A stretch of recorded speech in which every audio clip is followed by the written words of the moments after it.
En esta ocasión estamos aquí para platicar sobre el primer tema de lo que va a ser el curso de Introducción a la Ciencia Política. El día de hoy vamos a abordar la primera unidad, que se llama La política, la sociedad y el poder. Dentro de este tema vamos a desarrollar principalmente 6 subtemas, como pueden estar viendo en pantalla. Son temas que tienen que ver mucho con lo que va a ser la ciencia política. Comencemos con el primero. La primera pregunta es justamente ¿qué es el poder político?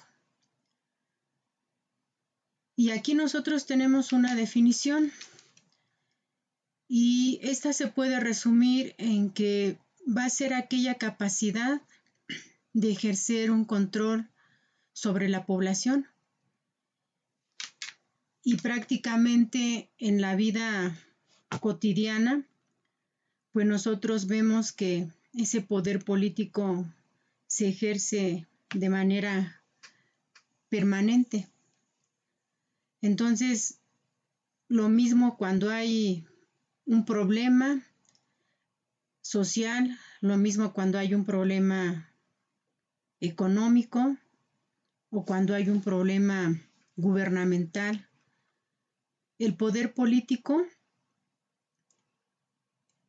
es ese acto que las personas que detentan una actividad gubernamental lo están desarrollando. Es parte de las necesidades, en este caso, de la comunidad. Aquí nosotros tenemos que ese poder político es una consecuencia histórica, y a veces nosotros pensamos que el poder político pues solo lo van a tener las personas que trabajan o se desempeñan dentro de un partido político. Sin embargo, eso no es cierto. Aquí nosotros vemos en pantalla que hay dos cuestiones que van a determinar ese poder político. Uno es la fuerza física o la coacción. Entonces, esa fuerza física pues se da por doquier. Incluso hoy en día nosotros vemos que cuando la población no siente satisfacción sobre la proporción de respuestas ante algunas demandas, pues la población también ejerce ese poder contra las autoridades o contra quienes los han atacado. Justamente hace unos días escuchábamos que en la Ciudad de México una persona que quiso robar una tienda fue detenida por los vecinos y casi la linchan. Entonces, el poder político se ejerce de diferentes modos y en diferentes momentos. No solamente está vinculado a las organizaciones políticas o a los partidos políticos. Vamos a recordar parte de la historia. En el siglo XVII se dio el desarrollo de las llamadas monarquías. En esa forma de gobierno, el poder político era de manera unipersonal. Solo le pertenecía a una figura, y esa figura era llamado rey. No había otra persona que tomara decisiones o que tuviera un poder por encima de él. El rey era el único que podía tener el mando de todo. Entonces, por eso se llamaba que tenía un poder absoluto sobre el pueblo, tenía un poder absoluto sobre pues toda la gente que gobernaba, tenía un poder absoluto prácticamente para todo y lo que él decía era indiscutible. Estas monarquías pues duraron muchísimos años y fueron ubicadas principalmente en lo que se llamó la Edad Media. Así como hubo reyes muy malos, también hubo reyes muy buenos, pero ellos eran los que ejercían ese poder político. En el siglo XVIII, particularmente con la Revolución Francesa y la Revolución Americana, nosotros identificamos ahí también un poder político, pero ese poder ya no recaía solo en una persona, sino tal parece que esa historia de desgarres, de conquistas, de violencia que se vivió en la época de las monarquías, pues dejó para muchos países y sobre todo para la población amplios márgenes de desigualdad, de injusticia e incluso de diferencias sociales. Y yo creo que desde ahí empezamos a tener una población pobre. Para mermar un poquito ese poder que tenían los monarcas, en esta nueva ola, y que comienza en Francia y en América, se establece que ya no iba a ser un solo poder político el que reinara, sino que iba a haber tres poderes con el fin de equilibrar y que no solamente el rey tomara decisiones unilaterales. Y entonces comenzamos a hablar del poder legislativo, que actualmente para el caso de México, pues se deposita en una Cámara de Diputados y en una Cámara de Senadores. El poder ejecutivo, que representa al presidente de la República, y un poder judicial. Ese poder judicial lo encabezan jueces, magistrados, ministros, entre muchos otros. ¿Qué es lo que se busca? Bueno, que al haber varias personas que detentan el poder político, desde la parte legislativa, desde la parte ejecutiva, desde la parte del poder judicial, las comunidades, los pueblos no sean oprimidos y que cada vez existan menos desigualdades sociales, menos injusticias. Sin embargo, nosotros vemos que eso pues cada día se complica más por muchos motivos. Entonces, pero ese es durante el siglo XVIII llamado el siglo de las luces. Aquí es donde nosotros vemos el nacimiento de ese poder político y que a la larga pues iba a traer importantes avances para la población. En el siglo XIX, prácticamente con la llamada Revolución Industrial, surge lo que se llama el cuarto poder. Y ese cuarto poder van a ser los medios de comunicación. En este momento, los medios de comunicación se convierten en detentadores del poder político, porque principalmente a través de la prensa escrita, la radio y más tarde la televisión, pues la gente empezó a ser informada, las personas comenzaron a tener el derecho de opinar, comenzó incluso una apertura a la libertad de hacer y de ser. Entonces, veamos lo importante que es el poder político en la sociedad y no solamente lo detentan algunas personas en el poder o en la política o en el gobierno, sino prácticamente van surgiendo otras fuerzas sociales.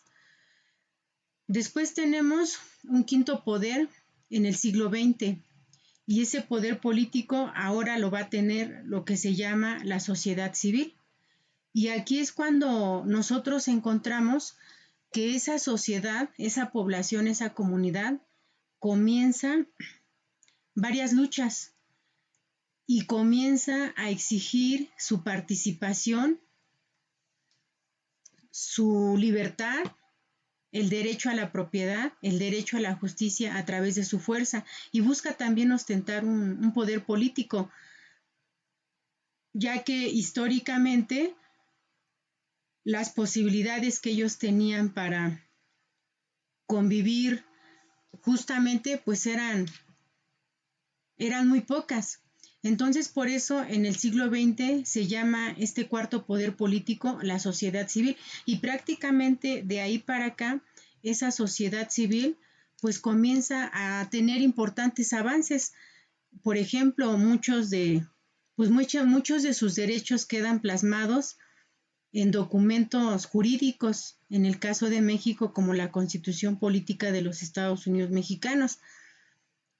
Y esto viene a representar algo fundamental para comprender a las administraciones públicas, porque prácticamente el poder político también se desarrolla y encuentra vida dentro de las administraciones públicas. Entonces, ese poder político que nace como una cuestión de lucha social, de lucha política, va a permitir que al paso de los años no solamente se vaya consolidando una clasificación, por decirlo de algún modo, del poder político, sino que otros actores, ahora como la sociedad civil, pueda también tener ese poder político. Y por ejemplo, hoy día podemos decir que cuando la población va a votar para que quede cierto candidato a presidente o a diputado o a senador, en ese momento está expresando un poder político que históricamente se ha ganado.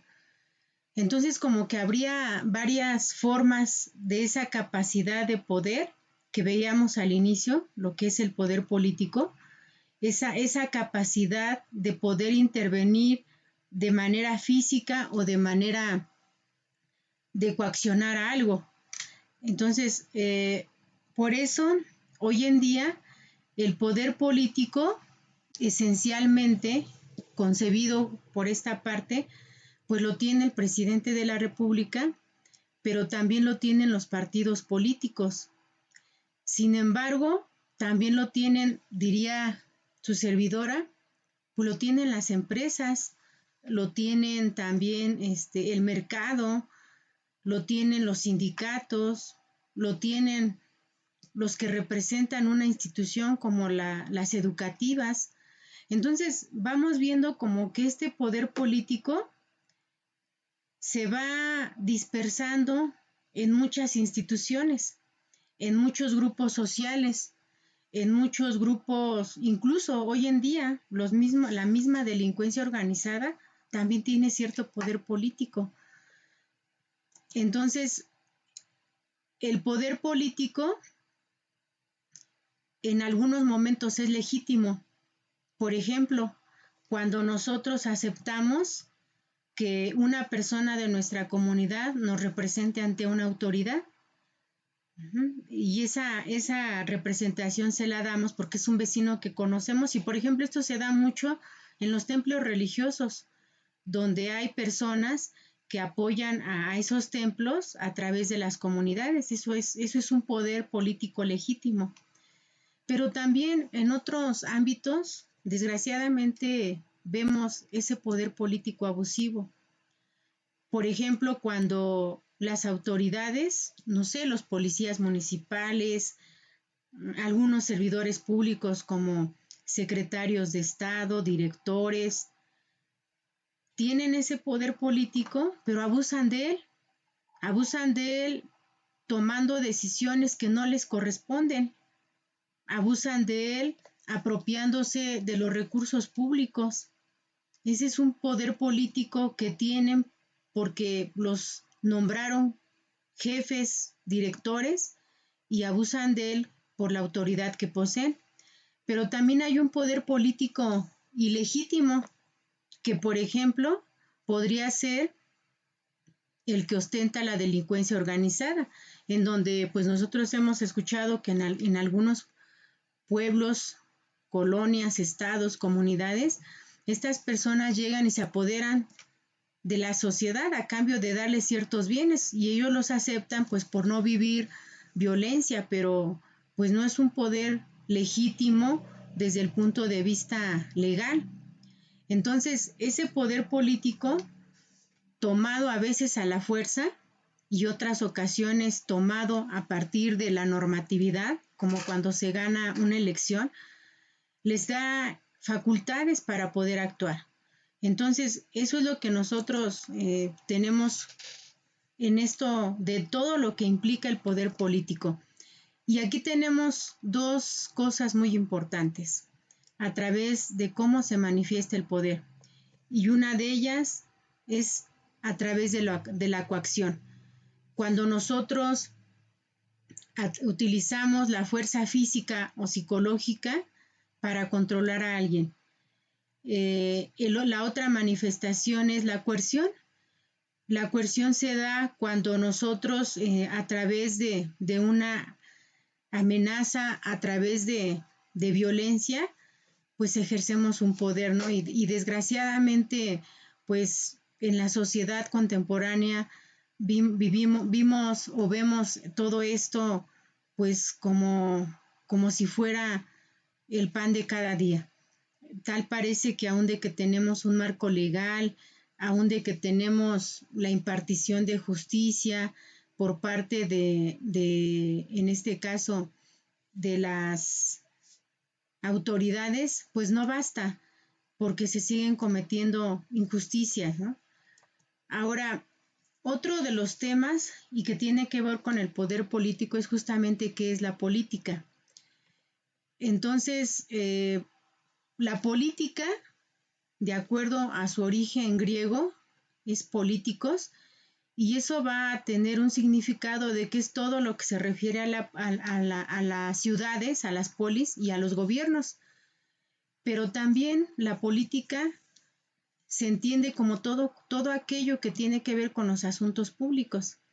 Entonces, como nosotros nos damos cuenta, la política y el poder político van de la mano, porque ambos se desarrollan dentro de la sociedad, dentro de los gobiernos.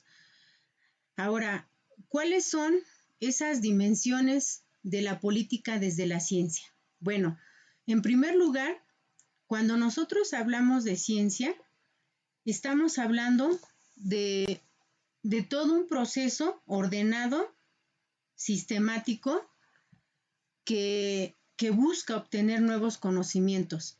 Y esos conocimientos son sometidos a una serie de procedimientos, pero también a una serie de principios, leyes y teorías que buscan explicar los hechos, los fenómenos dentro de la sociedad.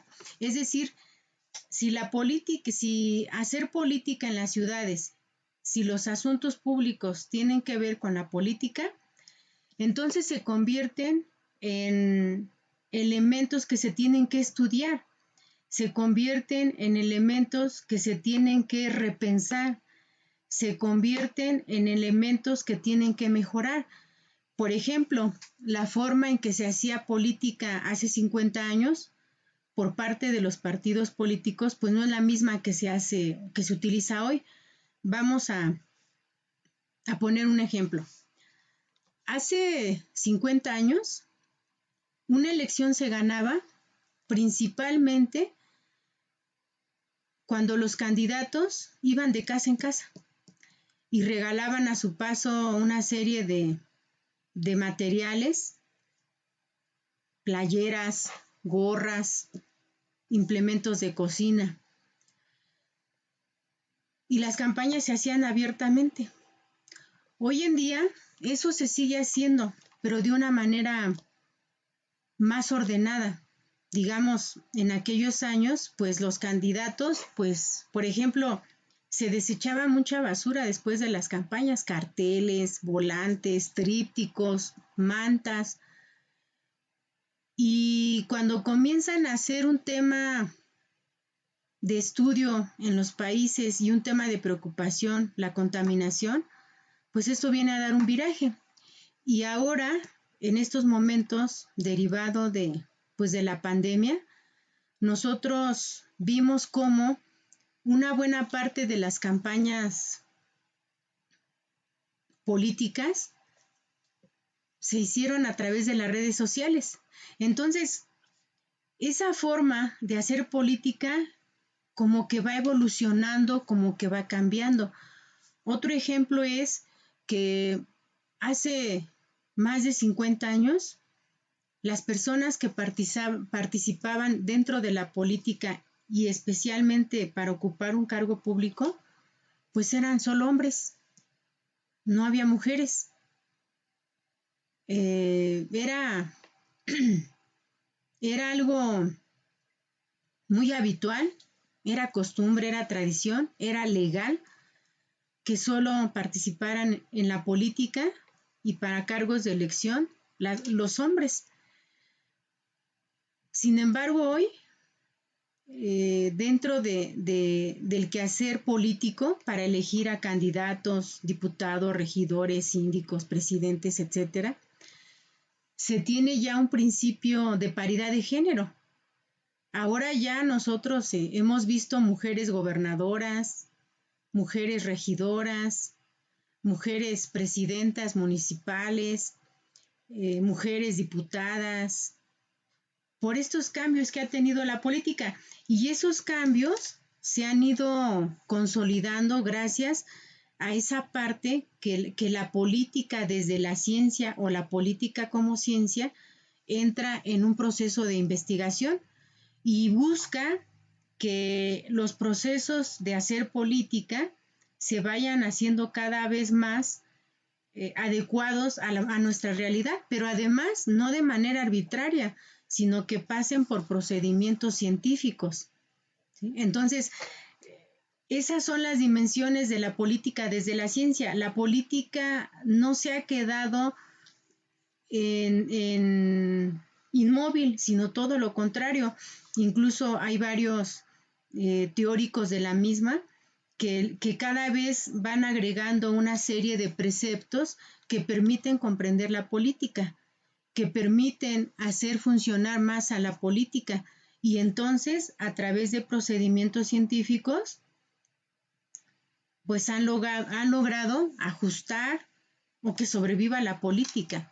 Entonces, esa es la dimensión de la política desde la ciencia. La política no solamente es una práctica de hombres y mujeres para los asuntos públicos. La política no solamente es parte del poder político para ejercer coacción sobre las personas, sino que la política también se ha convertido en una ciencia, en una disciplina que tiene que ser estudiada. Ahora, nosotros vemos aquí cómo justamente la política y las ciencias políticas se encargan de analizar, reflexionar, estudiar ideologías políticas, por ejemplo, el Renacimiento, por ejemplo,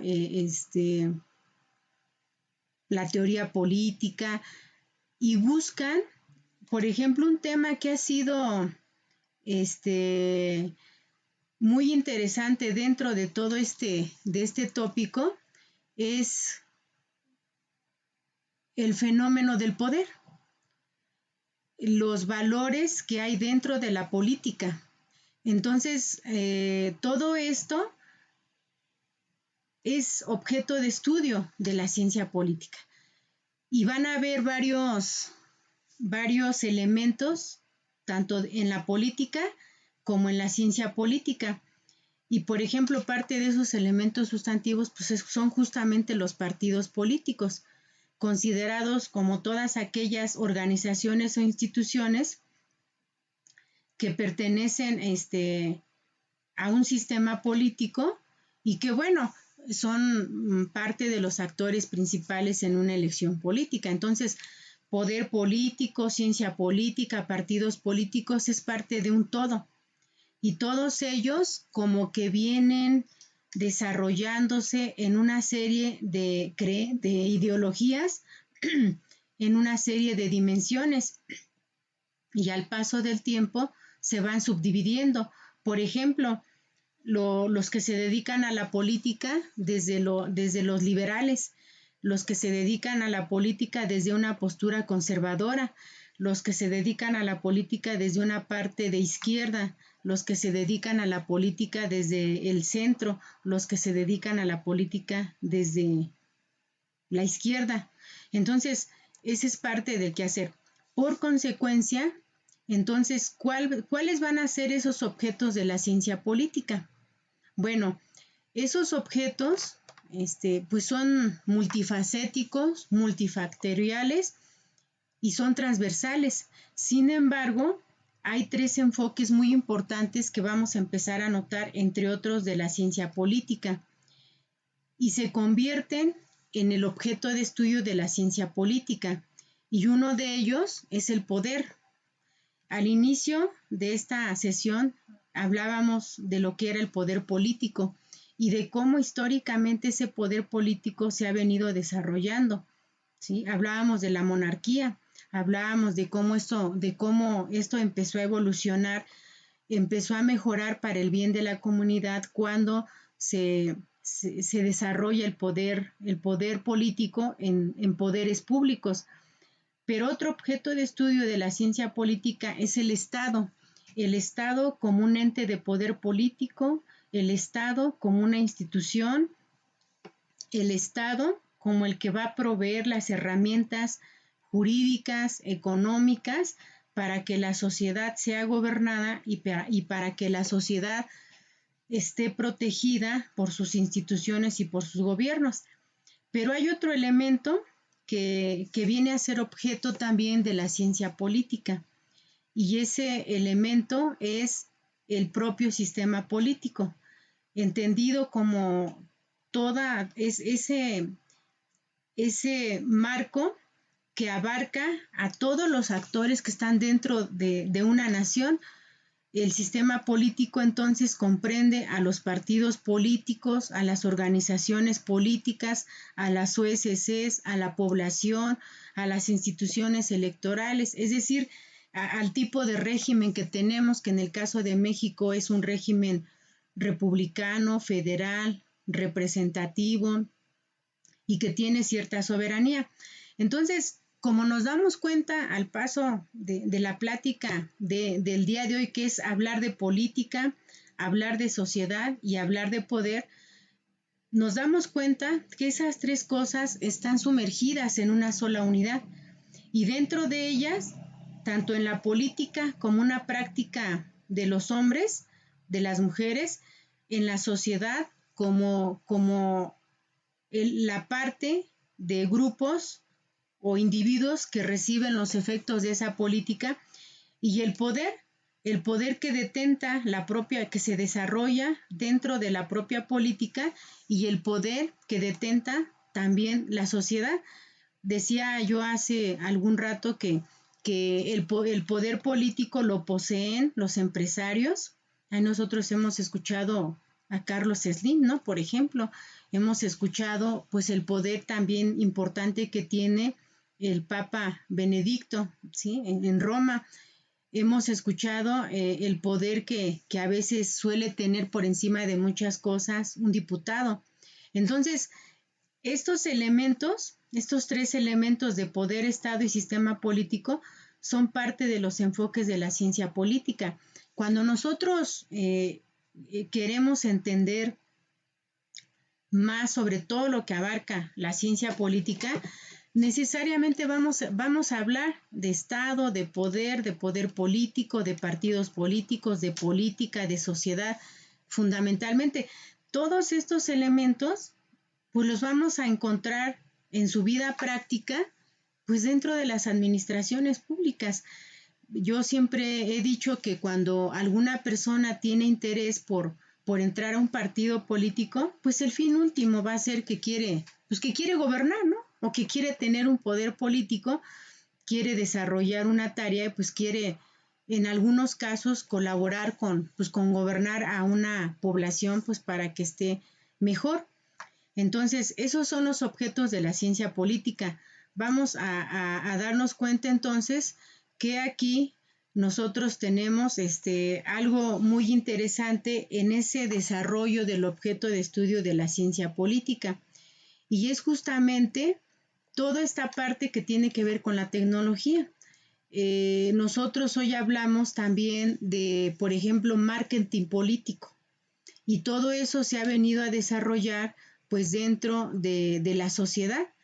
Todo eso se ha venido a convertir en una herramienta importante para el desarrollo de la política.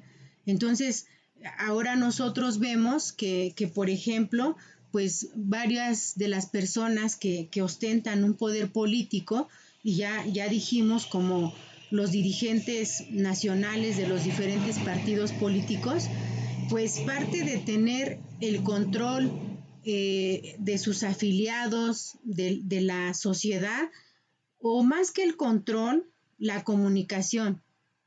Pues lo hacen a través de una serie de redes sociales, Twitter, Facebook, Instagram. Entonces nos damos cuenta cómo ese estudio de la ciencia política ya no solamente estudia a la política en el pasado, sino que se ha tenido que adecuar a estos ámbitos, porque todo esto se está desarrollando. Entonces ustedes, ahora que están iniciando esta licenciatura de administración pública, pues en varios momentos de su vida van a desarrollar, van a ostentar parte de ese poder político. En otros momentos de su vida ustedes van a poder dedicarse a la política, porque para muchos el trampolín para llegar a la administración pública pues está justamente en la actividad política desde los partidos políticos. Entonces viene a verse que dentro de la ciencia política pues viene a aparecer otro tema, que es el asunto de la tecnología de las redes sociales, hoy día como un elemento que explica cómo llegar al poder, cómo hacer otras actividades políticas, ¿no? Y lo hemos visto, por ejemplo, en otros países del mundo, pues ya cuando hay elecciones ya la gente hace su voto a través de medios digitales. Entonces, en estas campañas, bueno, los últimos procesos electorales recientemente derivados, insisto, de la pandemia, pues hizo que muchos de los candidatos hicieran sus transmisiones por Facebook, hicieran sus presentaciones ya no solo ante un auditorio de miles de personas, sino ante un auditorio de cientos de personas, pero lo transmitían a nivel, pues a través de las redes sociales. Entonces, hablar de los enfoques de la ciencia política, ¿sí? También implica retomar algunas teorías. Hace un momento decíamos que los enfoques de la ciencia política era el poder, el Estado principalmente, pero también históricamente hay teorías que representan parte de los enfoques de la ciencia política, porque a través de estos enfoques, pues la ciencia política cobra vida y se explica muchos fenómenos. Es el caso de la llamada teoría de juegos, que principalmente estudia las decisiones que tiene una persona para tener éxito. Y fíjense, qué cosa tan curiosa. Algo que nosotros vivimos frecuentemente, y esto también se va a dar dentro de las administraciones públicas, es que cada vez más las personas piensan más, exigen más hacia dónde van a inclinar su voto o hacia dónde van a inclinar su apoyo. Es decir, si es un presidente municipal que a ojos de la gente no ha hecho muchas cosas importantes para la comunidad, aunque este presidente les regale despensas, la gente entra en el juego y dice, bueno, tomo la despensa, pero no te considero un buen gobierno. Entonces, por eso la teoría de juegos viene a tener mucho éxito y es uno de los enfoques en la ciencia política. ¿Qué significa esto? Lo que he venido platicando del poder político, de la política, lo que es, a lo que se dedica la ciencia política, nos va a dar herramientas para que si nosotros elegimos un tema dentro de la ciencia política, por ejemplo, el voto ciudadano. El voto ciudadano se puede analizar a la luz de la teoría de juegos. La teoría de juegos representa un enfoque de la ciencia política porque le sirve para poder comprender las decisiones de las personas. Y es un juego, pues de repente, muy, muy interesante porque, por ejemplo, uno pensaría que un partido político, ahorita digamos el que todavía está de moda un poco Morena, vamos a pensar que en cierto lugar gobierna Morena. Y entonces todavía algunos piensan que porque en ese lugar gobierna Morena, en las próximas elecciones va a ganar Morena. Y eso no es cierto. Porque la gente constantemente tiene cambios en su conducta. Otro enfoque de la ciencia política es lo que se llama la elección racional. El objeto de esta teoría es justamente que las elecciones que hace un individuo tienen que ver con cuestiones sociales y políticas y que estas elecciones de irse a la derecha o de irse a la izquierda o de irse al centro están determinadas principalmente por sus intereses personales. Por eso la teoría de la elección racional es otro enfoque de la ciencia política, porque a través de ella pues se ha explicado, por ejemplo, el fracaso histórico del PRI. Recientemente ganó algunas alcaldías, algunas diputaciones, pero a lo que era el PRI hace 50 años, pues nada que ver. ¿Por qué?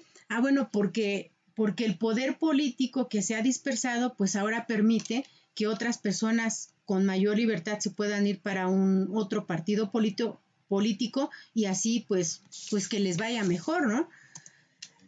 Otro de los enfoques de la ciencia política es lo que se llama la política comparada, que no va a ser otra cosa que una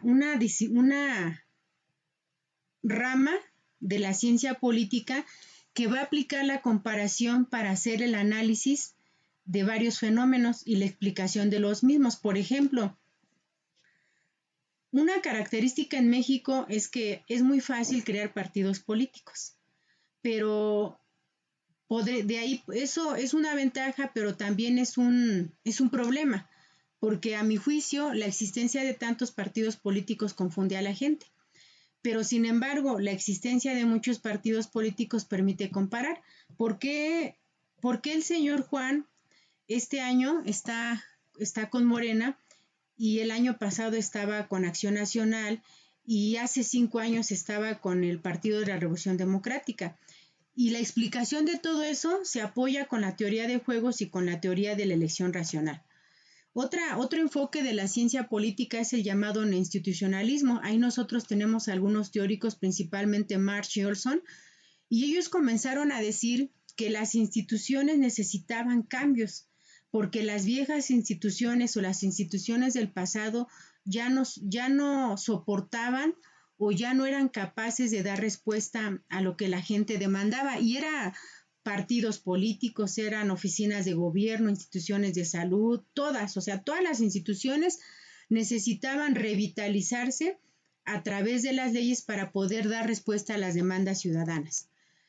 La cultura política es otro de los enfoques de la ciencia política y bueno, esta es una rama también ya de antaño y lo que busca es que la gente que se va a dedicar a la política pueda tener ciertos niveles de conocimientos.